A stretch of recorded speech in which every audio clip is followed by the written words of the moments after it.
New reaction today from the near collision at Midway Airport from those in the airline industry. Also a new look at the numbers of similar incidents nationwide and here in Chicago. And WGN's Jenna Barnes is joining us with more on that. Yeah, there's a heightened sense of anxiety about air travel right now. And we've learned on Tuesday, before the Midway incident, there was another close call at Reagan Airport in D.C., the site of last month's deadly air disaster.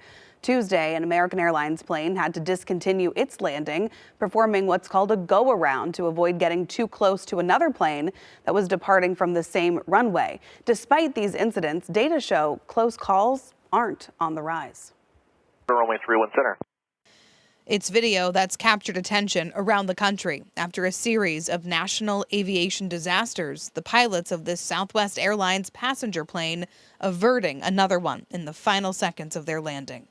President Donald Trump writing on his social media platform, "Great job by the Southwest pilots in Chicago. A nearly tragic close call. Perhaps suspend the pilot's license of the other plane who must have been sleeping." The maneuver also earning the praise of other commercial airline pilots like Captain Kevin Sprague, who's had to perform so-called go-arounds before, but never with such little room to spare. But I have not had one this close where I'm touching down and then an airplane's crossing in front of me. That's close. That was a great save. These types of close calls are called runway incursions. They vary in severity, and though it may feel like we're hearing about them more frequently, WGN News has found they were down last year nationally and here in Chicago. NTSB data shows nationwide in 2024 there were 1,474 runway incursions.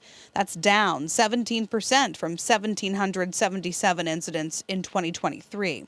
At Chicago's airports, the FAA reports 44 incursions in 2024, 25 at O'Hare and 19 at Midway.